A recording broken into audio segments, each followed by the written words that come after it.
بسم اللہ الرحمن الرحیم۔ تمام تعریفیں اس کریم رب کی جس کی ذات وحدہ لا شریک ذات ہے، جس کے سوا کوئی بھی عبادت کے لائق نہیں۔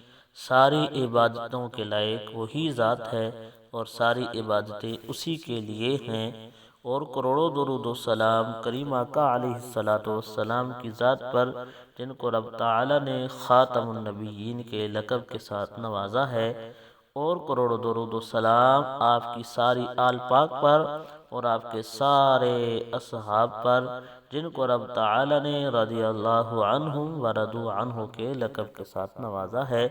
السلام علیکم ورحمۃ اللہ وبرکاتہ۔ دوے آپ اسلام کے محترم بہنوں اور بھائیوں، ہم امید کرتے ہیں آپ حضرات خیریت کے ساتھ ہوں گے۔ اللہ پاک آپ کو خیر و عافیت کے ساتھ رکھے۔ اللہ پاک آپ کو دین دنیا کی بھلائیاں عطا فرمائے، اپنی ذات کے علاوہ کسی کا محتاج نہ فرمائے۔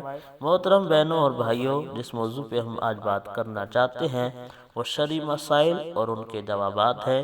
انشاءاللہ مسائل سن کے، ان کے جوابات سن کے آپ کے علم میں بہت ہی زیادہ اضافہ ہونے والا ہے۔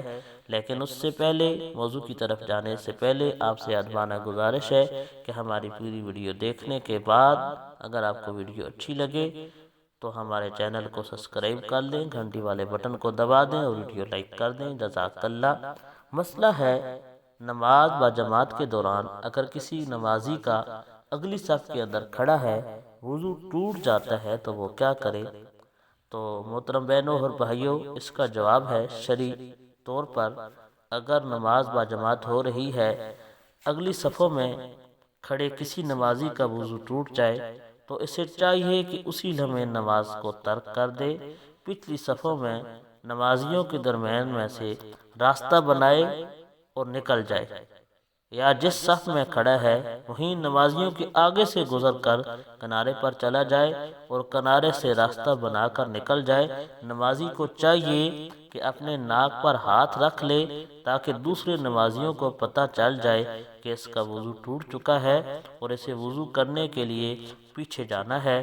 جب وضو کر کے واپس آئے، جماعت بستدور جاری ہو تو سب سے پچھلی صف میں جہاں جگہ ملے کھڑا ہو جائے اور امام کے سلام پھیرنے کے بعد اس کی بیچ میں جو رکعت رہ گئی ہے وہ رکعت پڑھ لے تو اس کی نماز ہو جائے گی۔ اللہ پاک ہمارا حامی و ناصر ہو۔ اللہ پاک ہمیں شرعی مسائل سمجھنے، ان پہ عمل کرنے کی توفیق عطا فرمائے۔ آمین۔